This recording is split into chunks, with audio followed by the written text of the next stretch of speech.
بلغ العلا بکمالہ کشف الدجا بجمالہ حسنت جمیع خصالہ صلوا علیہ وآلہ الصلاۃ والسلام علیک یا سیدی یا رسول اللہ وعلی آلک وصحابک یا حبیب اللہ۔ حمد و ثنا کے بعد اس رب العزت کا شکر ادا کرتے ہیں کہ جس خالق کائنات نے ہمیں اپنے حبیب صلی اللہ علیہ وآلہ وسلم کا غلام اور امتی بنایا۔ آج جس موضوع پر اظہار خیال کرنا ہے وہ ہے داماد رسول خلیفہ راشد حیا کا پیکر ہم زلف حیدر کرار سسر حسن ابن علی کامل الحیاء والایمان جامع القرآن، اور جن سے اللہ کے فرشتے بھی حیا کرتے ہیں، اور رسول اللہ نے اپنا ہاتھ جن کا ہاتھ قرار دیا، اور 1400 صحابہ میں سے حدیبیہ کے مقام پر جن کا انتخاب میرے مصطفیٰ نے اپنا سفیر بنا کر کیا۔ میری مراد خلیفہ ثالث خلیفہ راشد سیدنا عثمان ابن عفان رضی اللہ تعالی عنہ ہے۔ 18 ذوالحج کو ان کا یوم شہادت ہے، تو آج اللہ کے اس برگزیدہ بندے کے ذکر سے خدا کی بارگاہ میں عبادت کرتے ہیں۔ کون عثمان خلیفہ ثالث خلیفہ راشد نبی کا دل بر میرا غنی ہے۔ کسی نے بڑی خوبصورت الفاظ میں ترجمانی کی کہ خلیفہ ثالث خلیفہ راشد نبی کا دل بر میرا غنی ہے، صدیق و عمر علی کا ساتھی حیا کا پیکر میرا غنی ہے۔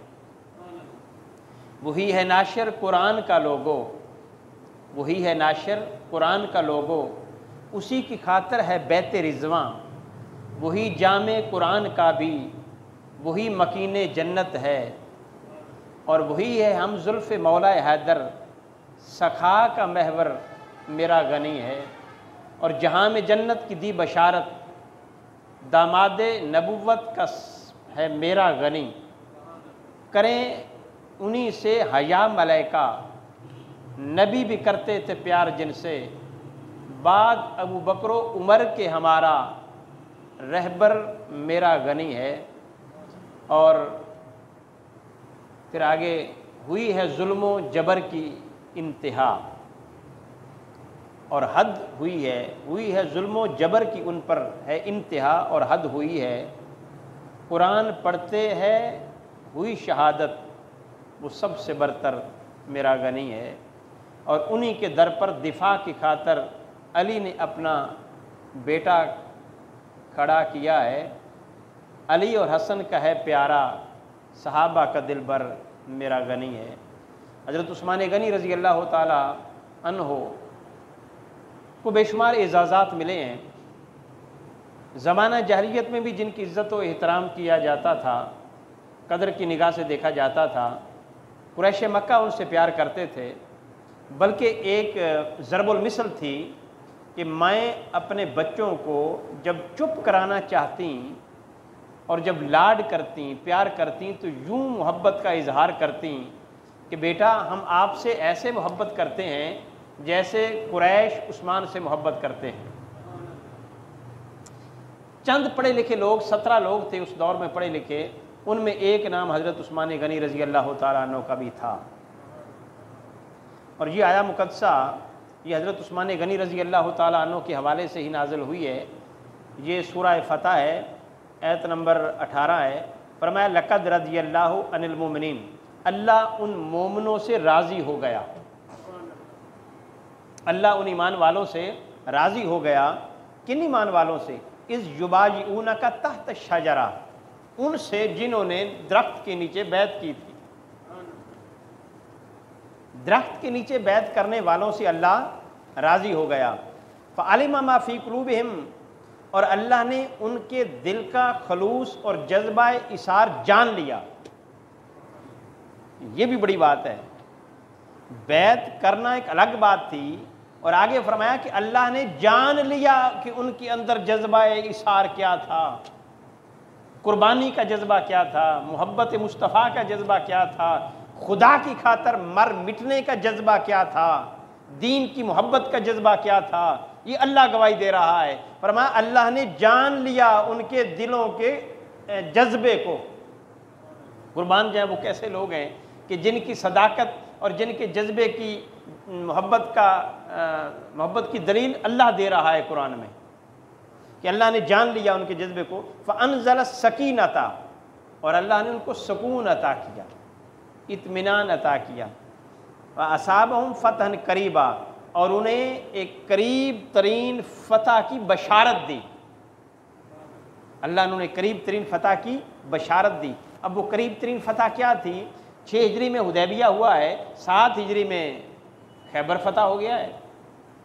یہودیوں کا جو گڑھ تھا اس کو فتح کر لیا، یہودیوں کے شکست سے دوچار کر دیا. اور اس سے اگلی پھر فتح یہ ہے کہ 8 ہجری کو مکہ فتح کر لیا. ایک سرزمین عرب میں انقلاب برپا کر دیا میرے نبی مکرم صلی اللہ علیہ وسلم نے. تو بیعت رضوان کا باعث حضرت عثمان غنی رضی اللہ تعالی عنہ ٹھہرے. واقعہ یوں ہے کہ حضرت عثمان غنی رضی اللہ تعالی عنہ کو حضور نبی مکرم صلی اللہ علیہ وآلہ وسلم نے حدیبیہ کے مقام پر اپنا سفیر بنا کر مکہ بھیجا. جب حدیبیہ کے مقام پر پہنچے تو ان کو میسج ملا کہ مکہ والے نہیں چاہ رہے آپ کو اجازت دینے کے، وہ نہیں آنے دیں گے. تو آپ نے سفیر بنا کر بھیجا کہ ہم لڑنے نہیں آئے، ہم تو عمرہ کرنے آئے ہیں، ہمیں اجازت دی جائے، ہم لڑائی کے موڈ میں نہیں ہیں. تو مذاکرات ناکام ہوئے. پھر بعد میں ایک معاہدہ ہوا، لیکن عثمان غنی رضی اللہ تعالیٰ عنہ کے ساتھ جو مذاکرات ہوئے تو ناکام ہوئے، انہوں نے برکف اجازت نہیں دی. اب ادھر افواہ پھیلی کہ حضرت عثمان غنی رضی اللہ تعالیٰ عنہ کو شہید کر دیا ہے. حضور نبی مکرم صلی اللہ علیہ وآلہ وسلم نے صحابہ سے بیعت لی. حضرت عثمان غنی کی جان کی بیعت 1400 صحابہ سے لی. اب یہاں پہ انفرادیت یہ ہے حضرت عثمان غنی رضی اللہ تعالیٰ عنہ کی، ایک تو 1400 صحابہ میں سفیر کے طور پر جس ہستی کا انتخاب کیا وہ عثمان غنی کا کیا. گویا 1400 میں سے ایک نام تھا جو بڑا تھا. تو جس کا انتخاب ہوتا ہے، اتنے بڑوں میں سے ایک کا انتخاب ہوتا ہے، وہ بڑا ہی ہوتا ہے. تو حضرت عثمان غنی کا انتخاب کر کے میرے نبی نے بتا دیا کہ عثمان بڑا ہے، معمولی حیثیت کا حامل عثمان غنی نہیں ہے. پھر اس کے بعد بیعت لی گئی. اب 1400 صحابہ سے بیعت لی، ہر کسی نے اپنا ہاتھ حضور کے ہاتھ پر رکھا اور بیعت کی. جب سب بیعت کر چکے تو حضور نبی مکرم صلی اللہ علیہ وسلم نے بخاری شریف کی حدیث ہے کہ اپنا دایاں ہاتھ کہا کہ یہ عثمان کا ہاتھ ہے. دائیں ہاتھ کو بلند کیا اور کہا کہ یہ عثمان کا ہاتھ ہے، اور دائیں ہاتھ کو عثمان غنی کا ہاتھ قرار دے کر بائیں ہاتھ پر رکھا. فرمایا اب یہ بیعت عثمان میرے ہاتھ سے میرے ہاتھ پر کر رہا ہے. ہر کسی نے اپنے ہاتھ سے نبی کے ہاتھ پر بیعت کی. عثمان تیری عظمت کو سلام، تیری بیعت مصطفیٰ کے ہاتھ سے مصطفیٰ کے ہاتھ پر ہوئی ہے. اور حضور نے فرمایا کہ یہ عثمان کا ہاتھ ہے جو میں اپنے ہاتھ پر رکھ رہا ہوں، اور یہ عثمان کی بیعت ہو رہی ہے. اب یہ منظر اللہ بھی دیکھ رہا تھا اور اللہ کو بڑا پسند آیا. جب حضور نے اپنا ہاتھ عثمان کا ہاتھ قرار دے کر اپنے ہاتھ پہ رکھا تو اللہ نے فرمایا ید اللہ فوق ایدیہم، میرے محبوب اب یہ تیرا ہاتھ نہیں، یہ تو میرا ہاتھ ہے جو رکھا جا رہا ہے. ید اللہ فوق ایدیہم، یہ میرا ہاتھ ہے. گویا مصطفیٰ عثمان کے ہاتھ کو اپنا ہاتھ قرار دے رہے ہیں اور خدا مصطفیٰ کے ہاتھ کو اپنا ہاتھ قرار دے رہا ہے. یہ بات کہاں تک پہنچتی ہے اور کتنی عظمت کی بات ہے کہ اللہ بھی سارا منظر دیکھ رہا تھا اور حوصلہ افزائی ہو رہی تھی. اور پھر ایک اور بات یہاں پہ اہمیت کی حامل ہے کہ حضرت عثمان غنی رضی اللہ تعالی عنہ کا چناؤ کیوں کیا. اور بیعت کیوں لی؟ ورنہ وہ نہیں تھی تو نہ لی جاتی، کوئی اتنی ضروری تو نہیں تھی۔ حضور نبی مکرم صلی اللہ علیہ وسلم نے اپنے ہاتھ کو عثمان کا ہاتھ قرار کیوں دیا؟ ایسا کیوں کہا کہ یہ ہاتھ عثمان کا ہاتھ ہے اور بظاہر تو حضور کا ہاتھ تھا؟ اس کی وجہ یہ تھی کہ حضور کی چشم نگاہ دیکھ رہی تھی کہ آنے والا وقت آئے گا جب میرا عثمان قرآن کو جمع کرے گا، قرآن کو محفوظ کرے گا۔ لوگ اعتراض کریں گے کہ عثمان غنی نے قرآن صحیح طرح جمع نہیں کیا، تو اس اعتراض کا جواب پہلے دے دیا کہ جس ہاتھ سے عثمان قرآن جمع کر رہا ہے، اس ہاتھ کو تو مصطفیٰ اپنا ہاتھ کہہ رہا ہے اور خدا بھی اپنا ہاتھ کہہ رہا ہے۔ لہذا اعتراض کرنے والوں سوچو کہ اس ہاتھ کی نسبت کہاں کہاں تک ہے۔ لہذا اس ہاتھ سے جمع ہونے والا قرآن کبھی معاذ اللہ غلط ہو سکتا نہیں۔ اور پھر جب حضرت عثمان غنی رضی اللہ تعالیٰ عنہ مکہ المکرمہ پہنچے تو اب یہ حضور کی محبت کا انداز دیکھیے، حضور کے ساتھ محبت کا انداز دیکھیے کہ انہوں نے کہا کہ ہم آپ کے نبی کو تو نہیں آنے دیں گے، آپ آ چکے ہیں، آپ کو اجازت ہے کہ آپ طواف کر لیں۔ اب بڑی مدت ہو گئی تھی، خانہ کعبہ نہیں دیکھا تھا، اس کا طواف نہیں کیا تھا، نگاہیں ترس رہی تھیں، وہ ثواب کا جذبہ بھی اندر تھا، خلوص کا جذبہ بھی تھا، لیکن حضرت عثمان غنی نے طواف کرنے سے انکار کر دیا۔ اب شریعت میں کہیں بھی نہیں لکھا کہ اگر حضور ساتھ نہ ہوں تو آپ طواف نہ کریں، جب موقع ملے، جب حالات مناسب ہوں، سازگار ہوں تو پھر کرنا چاہیے، لیکن حضرت عثمان غنی نے نہیں کیا۔ انہوں نے اجازت دی کہ آپ کے ساتھ ہمارے دیرینہ مراسم ہیں، آپ کے ساتھ ہمارے اچھے اور خوشگوار تعلقات ہیں، آپ کو اجازت ہے، آپ کے نبی اور آپ کے ساتھیوں کو اجازت نہیں دیں گے، آپ کر لیں۔ تو فرمایا مجھے اس ذات کی قسم جس کے قبضہ قدرت میں میری جان ہے، مجھے کیا پتا تھا کعبہ کیا ہے، اس کی عظمت کیا ہے، اس کی رفت کیا ہے، اس کی شان کیا ہے، اس کا درجہ اور اس کا مقام کیا ہے، یہ سارا کچھ بتایا تو مصطفیٰ نے ہے۔ میں بھی اس وقت تک طواف نہیں کروں گا جب تک میرا مصطفیٰ ساتھ نہیں ہوگا۔ اور تاریخ گواہ ہے کہ حضرت عثمان غنی رضی اللہ تعالیٰ عنہ نے طواف نہیں کیا اور طواف کیے بغیر واپس آ گئے۔ یہ محبت کا انداز۔ اور پھر ادھر سے محبت کا انداز کیا ہے کہ حضور علیہ الصلوۃ والسلام نے جب ایک بیٹی کا نکاح کیا تھا اور ان کا انتقال ہو گیا تو حضور نے دوسری کا بھی عقد کر دیا، تو دوسری کا بھی انتقال ہو گیا۔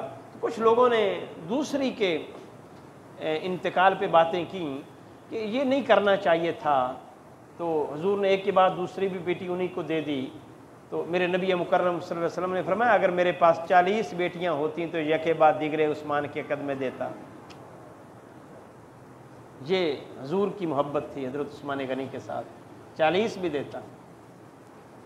اور جب حضرت عثمان غنی رضی اللہ تعالی عنہ مدینہ طیبہ تشریف لائے تھے ہجرت کر کے، تو اس وقت پانی کا مسئلہ تھا۔ میرے آقا علیہ الصلوۃ والسلام نے فرمایا کون ہے جو جنت خریدے اس کنویں کے بدلے میں؟ جنت خریدی کنویں کے بدلے میں کون ہے؟ حضرت عثمان غنی نے کہا یا رسول اللہ میں۔ تو وہ جنت خریدی کنویں کے بدلے میں، اور کنواں غیروں سے لے کر مسلمانوں کے لیے وقف کر دیا۔ گویا عثمان غنی رضی اللہ تعالیٰ عنہ وہ ہیں جنہوں نے جنت دنیا میں خرید لی تھی، حضور نبی مکرم صلی اللہ علیہ وسلم اس کے گواہ بنے ہوئے تھے، گواہ حضور ہیں، خرید عثمان غنی رہے ہیں، سودا عثمان غنی کر رہے ہیں، وہ کنویں کا سودا ہو رہا ہے، اور حضور فرما رہے ہیں یہ کنویں کا سودا نہیں عثمان کر رہا، یہ عثمان جنت کا سودا کر رہا ہے۔ یہ کتنے عظیم لوگ ہیں صحابہ کہ آقا علیہ الصلوۃ والسلام کی سنگتیں بھی ملی ہیں، حضور کی رفاقتیں بھی ملی ہیں، حضور کی صحبت بھی ملی ہیں، اور ہم پر صحابہ کا احسان یہ ہے کہ ہمیں جو کچھ حضور نے کیا وہ صحابہ نے بتایا۔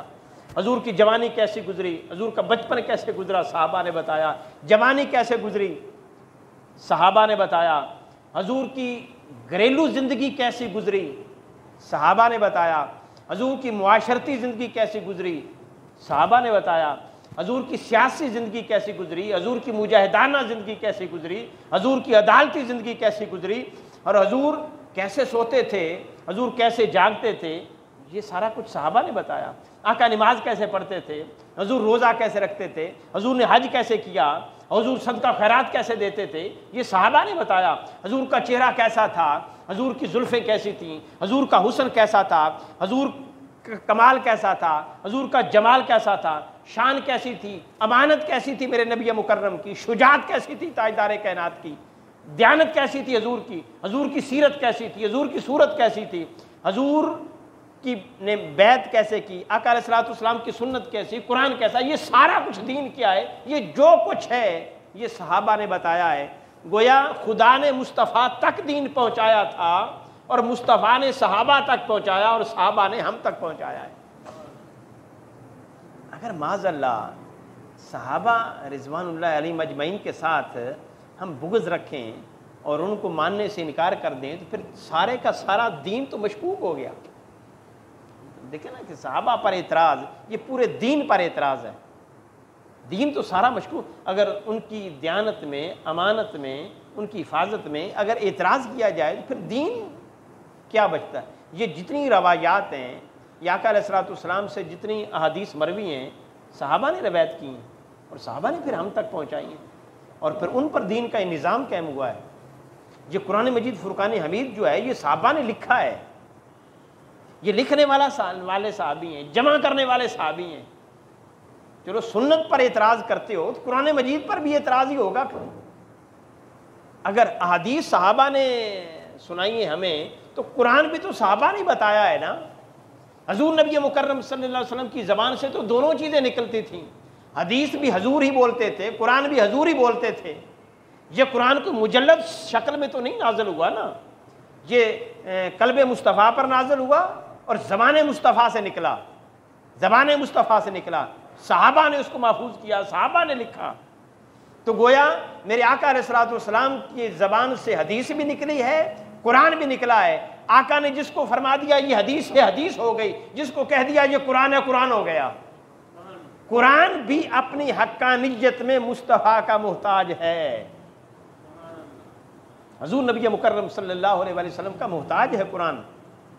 آقا نے بتایا یہ قرآن ہے تو ہم نے مان لیا۔ باقی کتابیں جو مجلد شکل میں آتی تھی لیکن قرآن مجلد شکل میں نازل نہیں ہوا۔ اور حضرت عثمان غنی رضی اللہ تعالیٰ عنہ کی عظمت یہ بھی ہے کہ امام حاکم نے المستدرک میں نقل کیا، سہیل بن سعد سے روایت ہے کہ انہوں نے ازرہ تفنن پوچھا یا حکمتاً پوچھا، انہوں نے کہا یہ جو بجلی چمکتی ہے اور ہر چیز روشن ہو جاتی ہے یہ منظر جنت میں بھی ہوگا کیا؟ اچانک ہر چیز روشن ہو جاتی ہے، یہ منظر جنت میں بھی ہوگا؟ تو آقا علیہ الصلوۃ والسلام نے فرمایا ہاں، جب میرا عثمان جنت میں داخل ہو کر مسکرائے گا تو بجلی چمک اٹھے گی، پوری جنت چمک اٹھے گی۔ یہ حضرت عثمان غنی رضی اللہ تعالیٰ عنہ کی عظمت ہے۔ اور پھر میرے حضور نے فرمایا کہ عثمان کا اخلاق میرے جیسا ہے، عثمان کا اخلاق میرے جیسا ہے اور میرا اخلاق ابراہیم خلیل اللہ جیسا ہے۔ یعنی عثمان غنی رضی اللہ تعالیٰ عنہ کی عادات کو کہاں تک حضور نے پہنچایا۔ اور پھر وہ معروف حدیث کہ جب حضور گھر میں بے تکلفی سے بیٹھے تھے، پنڈلی پر کپڑا نہیں تھا، تو ابو بکر و عمر آئے تو آپ بے تکلفی میں بیٹھے رہے، جب عثمان غنی آئے تو آپ نے پنڈلی پر کپڑا ڈالا، تو بعد میں سیدہ عائشہ صدیقہ رضی اللہ تعالیٰ عنہ پوچھتی ہیں کہ اے اللہ کے رسول آپ پہلے بے تکلف رہے، بعد میں پنڈلی پر کپڑا ڈال لیا، اس کی وجہ کیا ہے؟ فرمایا عثمان وہ ہستی ہے جس سے اللہ کے فرشتے بھی حیا کرتے ہیں، میں حیا کیوں نہ کروں؟ حیا ایمان کا حصہ ہے، اور جو حیا کرتا ہے پھر اللہ جل مجدہ کی بارگاہ میں وہ قریب ہوتا ہے۔ تو اب ہمارے ہاں یہ ہے کہ جو غریب ہے وہ پھر بھی حیا کی قدروں کو دیکھتے ہیں، ان کا لحاظ کرتے ہیں۔ جو امیر ہوتے چلے جاتے ہیں وہ قدریں ختم ہوتی چلی جاتی ہیں۔ ہمارے بچے، ہماری فیملیز کے بچے، ہمارے متوسط طبقے کے بچے جب اسکول میں ہوتے ہیں تو سکارف لیتے ہیں، جب کسی یونیورسٹی میں چلے جائیں تو سکارف اتر جاتا ہے، حالانکہ اس وقت زیادہ ضرورت ہے لیکن اتر جاتا ہے۔ اور ان سے کہا جائے کہ آپ کیوں نہیں لیتے، وہ کہتے ہیں وہاں کوئی بھی نہیں لیتا۔ والدین بھی مطمئن ہو جاتے ہیں کہ ٹھیک ہے کلچر ہی ایسا ہے، حالانکہ جوانی میں پردے کی ضرورت زیادہ ہے۔ تو جو عمارت کی طرف جا رہے ہوتے ہیں، سفر کر رہے ہوتے ہیں، تو حیا کی قدریں کم ہوتی جاتی ہیں۔ غربت میں یہ قدریں زیادہ ہوتی ہیں، امارت میں قدریں کم ہو جاتی ہیں۔ اب غریب شہروں کا حال دیکھ لیں اور امیر شہروں کا حال دیکھ لیں، یہاں عورتوں کے لباس دیکھ لیں اور وہاں عورتوں کے لباس دیکھ لیں، کیسے ہیں؟ یہاں پہ سر پہ کپڑا ہوگا اور بڑے شہروں میں سروں پہ کپڑے نہیں ہوں گے، تو پھر کیا ہے؟ اور جتنے امیر ترین گھرانوں کی ہیں بڑے شہروں میں بھی، غریبوں کی پھر بھی کچھ نہ کچھ قدریں ہوں گی حیا پر مبنی، لیکن امیروں کی تو بالکل نہیں ہوں گی۔ تو اصول یہ ہے دنیا کا کہ جو جو امیر ہوتا چلا جاتا ہے حیا کم ہوتا چلا جاتا ہے، لیکن یہ اصول وہاں نظر نہیں آتا کہ عرب کا امیر ترین آدمی بھی عثمان غنی ہے، عرب کا باحیا آدمی بھی عثمان غنی ہے۔ حیا کے مقام پر بھی وہی فیض ہے اور امارت کے مقام پر بھی وہی فیض ہے۔ مزہ تو تب ہوتا ہے نا کہ جب سب کچھ ہو تو پھر آدمی دین کو فالو کرے۔ ہمارے لوگ کہتے ہیں کہ جب غریب ہوں گے تو پھر نمازیں پڑھیں گے، پھر روزے رکھیں گے، پھر دعائیں کریں گے کہ اللہ رزق دے دے، اور جب دے دیتا ہے پھر کہتے ہیں یہی چاہیے تھا، اور ہم نے کرنا بھی کیا ہے؟ اب نمازوں کی کیا ضرورت ہے؟ اب روزوں کی کیا ضرورت ہے؟ اب سب کچھ تو ہمارے پاس ہے۔ ایسا نہیں ہونا چاہیے۔ جب کچھ مل جائے تو پھر اللہ کا شکر ادا کرنا چاہیے کہ مولا تیرا شکر ہے، تو نے مجھے غربت سے امارت کی طرف لایا ہے۔ جب اللہ کوئی نعمت دیتا ہے تو وہ شکر کریں تو وہ کہتا ہے لا ان شکرتم لازیدنکم، اگر تم شکر کرو گے تو میں اور زیادہ تمہیں عطا کروں گا۔ اور پھر جو اور زیادہ ہوتا ہے ضروری نہیں وہ دولت ہو، وہ سکون ہوتا ہے۔ انسان کے پاس جتنی بھی دولت ہو سکون نہ ہو وہ دولت کس کام کی ہے؟ اور کئی لوگ جتنے بڑے بڑے امیر ہیں وہ گوشت نہیں کھا سکتے، وہ اچھا کھانا نہیں کھا سکتے۔ یہ زرداری صاحب کا آیا تھا ایک ڈنر میں، کسی نے آگے بیان کیا، انہوں نے کہا کہ وہ انہوں نے دعوت کی ہوئی تھی تو سبھی کے سامنے گوشت روسٹ وغیرہ سارا کچھ تھا، تو زرداری صاحب کا بندہ آیا تو اس نے بھنڈی تھی، بھنڈی توڑی، وہ آگے رکھی اور تھوڑے سے چاول لائے اور وہ دیے، تو باقیوں نے کہا کہ سر یہ آپ کیوں نہیں کھاتے؟ اس نے کہا میں گوشت کھا ہی نہیں سکتا، میرا معدہ اس کو قبول ہی نہیں کر سکتا، برداشت نہیں کر سکتا۔ اور لوٹنے کا ٹھیکہ اسی کے پاس ہے اب بھی۔ تو خدا کا خوف نہیں آتا ان لوگوں کو کہ اللہ نے تمہیں دیا ہے لیکن یہ کیسے، جو تم کھا ہی نہیں سکتے۔ تو خدا کا خوف کرو کہ لوٹا ہوا مال ان کو واپس کرو جن کا لوٹا ہے۔ اور حضرت عثمان غنی رضی اللہ تعالی عنہ جب خلیفہ بنے تھے تو اس وقت آپ کے پاس جتنے اونٹ تھے عرب میں کسی شخص کے پاس نہیں تھے، اونٹ کسی کے پاس نہیں تھے۔ 12 سال حکومت کی، 12 سالہ حکومت کے بعد ایسٹس بڑھنے چاہیے تھے ہمارے رواج کے مطابق اور ہمارے نظام کے مطابق، لیکن حضرت عثمان غنی جب مرنے کے قریب پہنچے اس وقت صرف 2 اونٹوں کے مالک تھے، 2 اونٹوں کے مالک، اثاثے بڑے نہیں کم ہوئے ہیں۔ یہ کیسا نظام ہے کہ جس میں اثاثے بڑھتے چلے جاتے ہیں اور تھمنے اور رکنے کا نام ہی نہیں لیتے، دن بدن بڑھتے ہیں اور تیزی کے ساتھ بڑھتے ہیں۔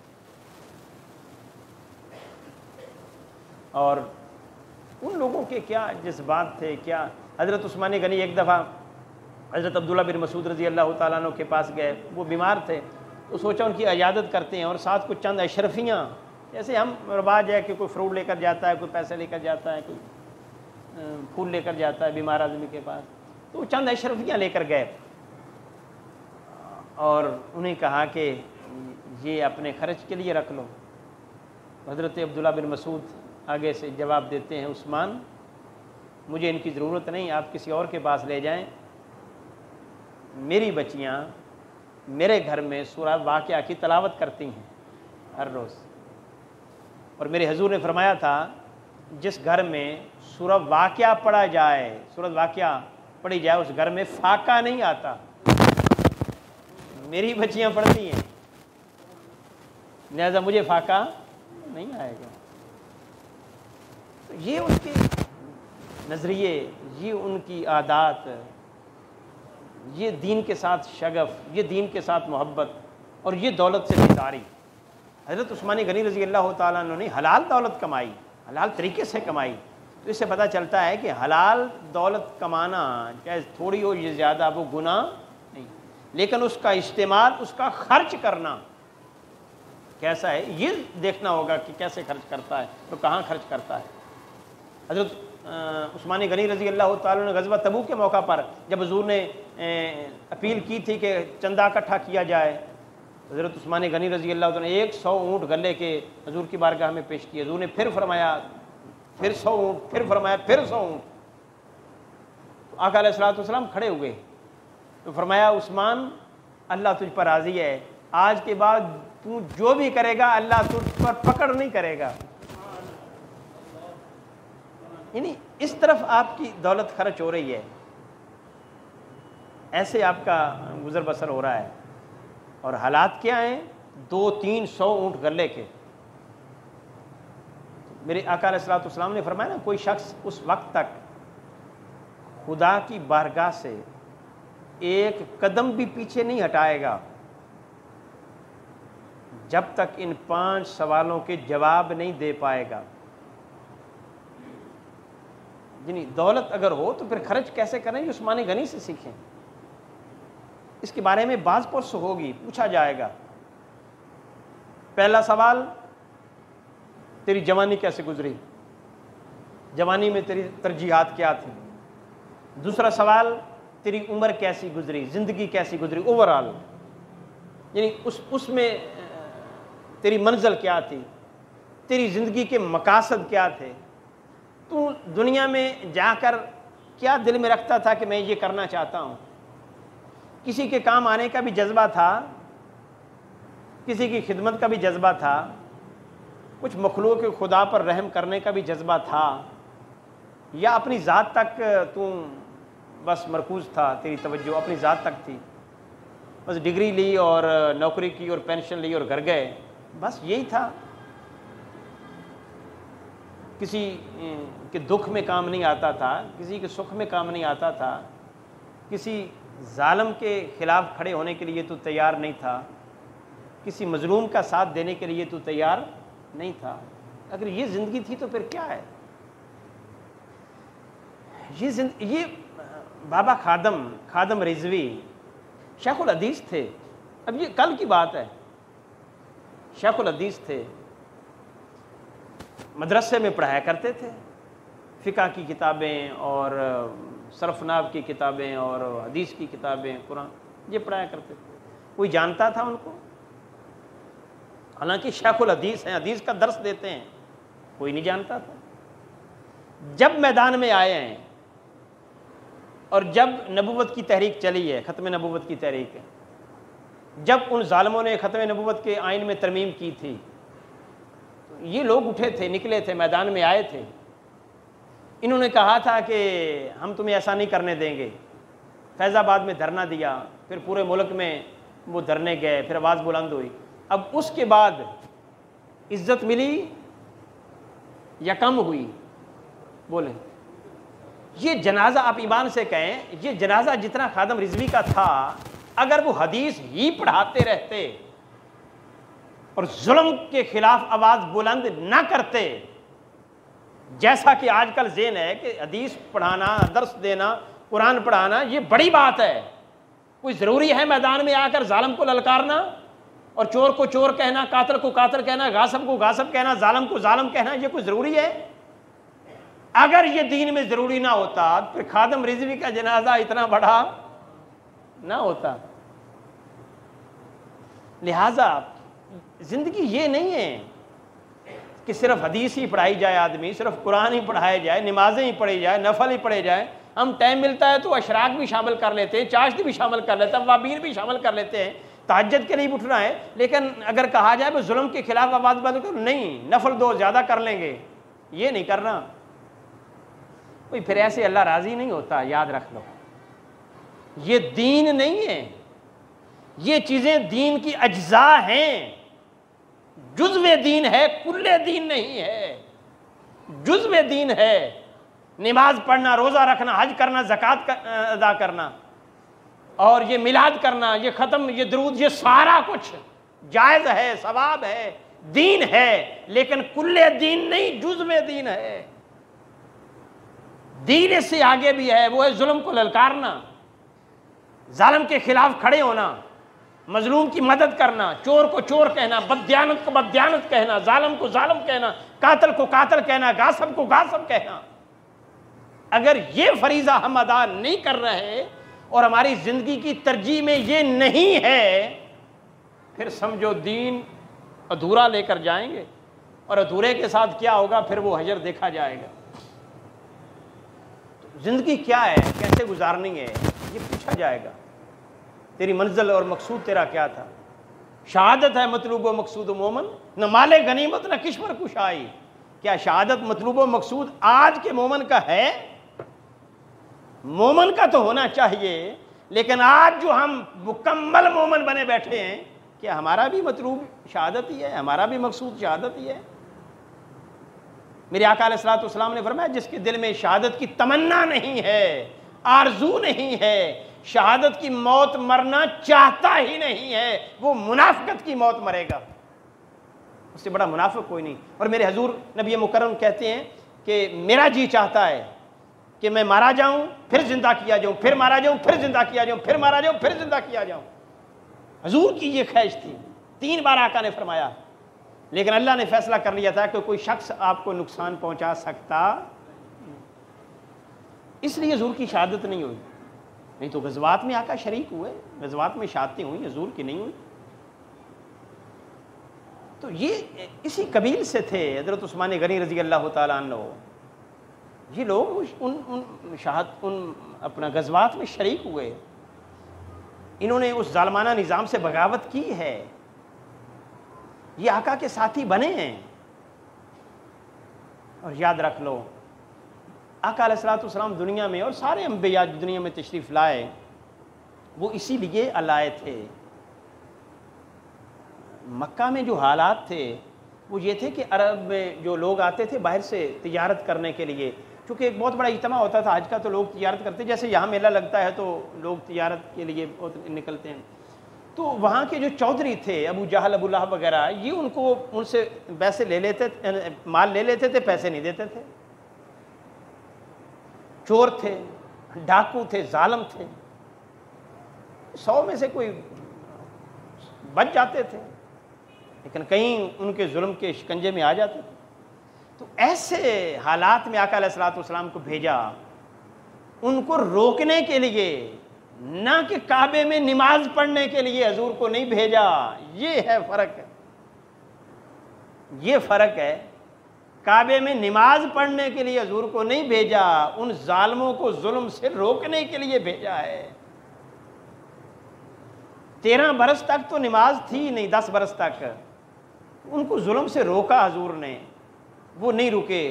آقا نے آواز بلند کی، انہوں نے حضور کو برا بھلا کہا، حضور نے ساتھی تیار کیے، فوجی تیار کیے، حتیٰ کہ انہوں نے مکہ سے جلا وطن کر دیا۔ پھر حضور نے یہاں ذہن سازی کی۔ تو یہ ذہن سازی کسے کہتے ہیں؟ ظلم کے خلاف آواز بلند کرنے کی ذہن سازی کرنا، یہ نبی کی سنت ہے، یہ دین ہے۔ آج اس ذہن کو بنانے کی ضرورت ہے۔ آج نہ کوئی ذہن سازی کی جا رہی ہے، نہ کسی کے ذہن بن رہے ہیں، نہ کوئی ذہن بنانا چاہتا ہے۔ اگر یہ حال ہے تو پھر یہ عمر کیا ہے؟ اس کا کیا مقصد ہے؟ پھر اس کا کیا فائدہ کیا ہے؟ کہیں مر گئے، ہم نے بھی مر جانا ہے، یہ منافقت کی موت ہی ہے۔